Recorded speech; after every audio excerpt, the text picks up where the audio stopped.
For today I may have opinion and I may leave it tomorrow. Tomorrow I may have an opinion and I may leave it the day after. So Abu Hanifa, may Allah's mercy be on him, rahimahullah, he discouraged people writing his opinion. Unless it was a unanimous ijma amongst all the scholars, amongst all the students, then he gave permission. Otherwise, he did not like people writing his opinions. And according to one of his students, Zufar, he says that Imam Shafi, he said that we should be careful. The opinion, we are human beings, we make mistake. What opinion I have today, he said, according to the student Zufar of Imam Abu Hanifa, that I forbid people to pass opinions without proof, based on my opinion. Abu Hanifa said that I forbid people to pass opinions, to make judgments, without analyzing my proof. I forbid those people without analyzing my proof to pass the opinion on my statements. That means unless you don't know the proofs, you do not give opinion on my statement. He forbid those people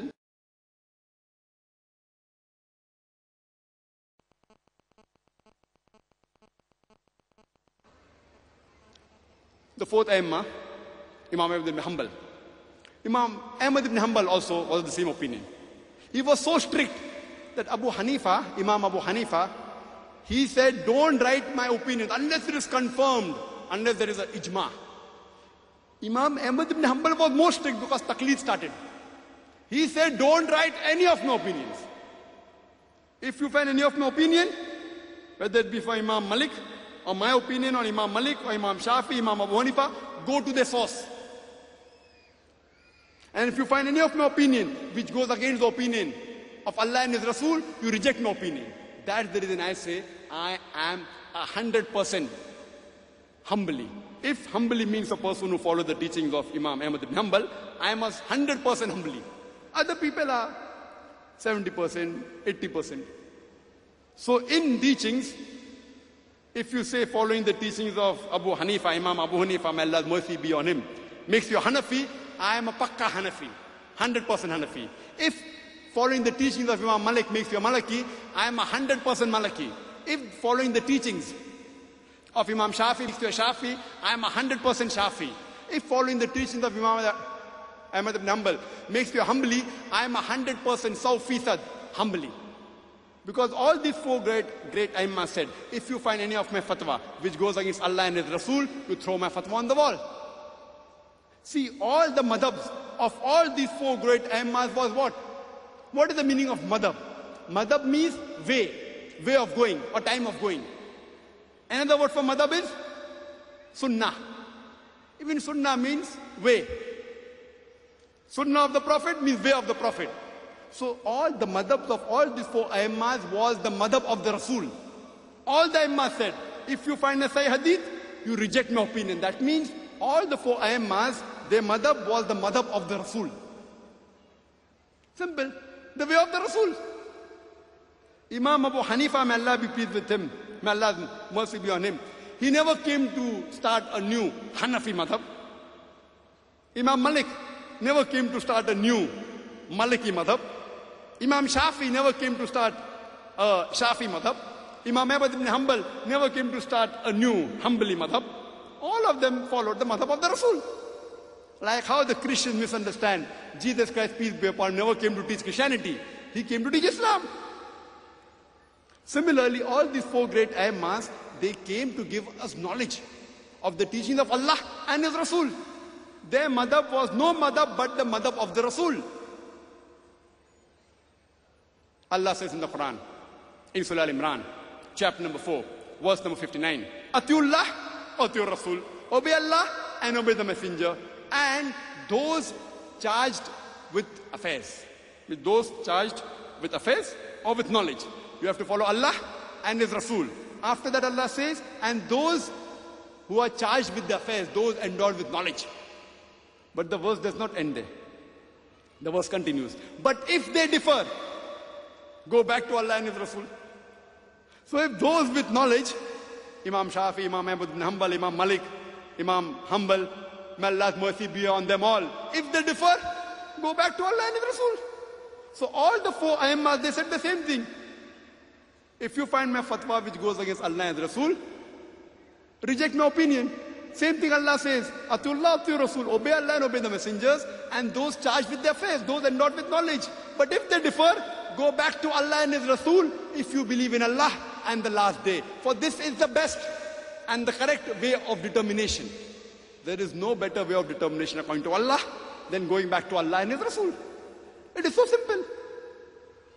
Now, there are some brothers who come and ask me the question. Brother Zakir, fine. Those people who have knowledge of Quran and Hadith, for them it is very easy to know what is right, what is wrong, what is Sahih Hadith, what is Zaif Hadith. How can we, as lay Muslims, as common Muslims, understand what is right? You should call yourself only, even in the previous Hadith of Tirmidhi, it ends by saying, if you call anything besides the way of the Allah, what Allah has called you, and He says Muslim, Mu'min and Abdullah. A Muslim, a believer, and the worship of Allah.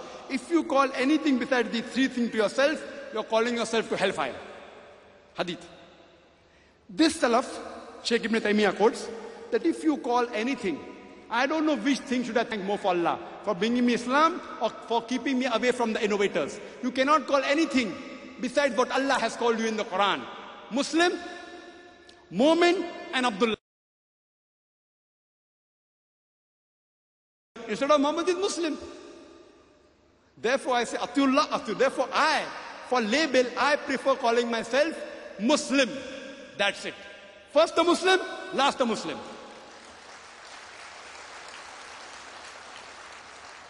I am not hurting any of my Muslim brothers, whether it's a Hanafi or a Shafi or a Hanbali or a Maliki or a Ahle Hadith or a Salafi. Believe me, I love all.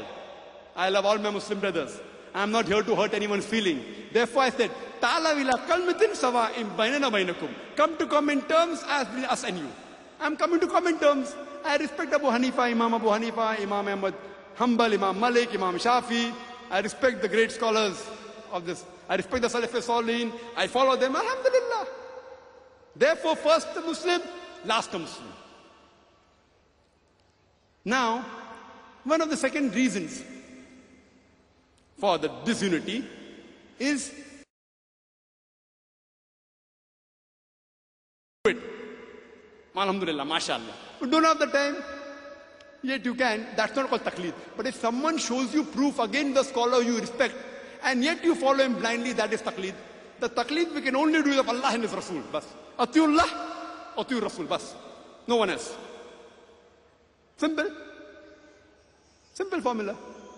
Now some people come and tell me, Brother Zakir, you talk said, don't make sect.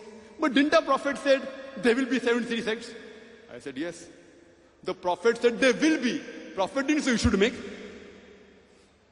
Allah says, don't make.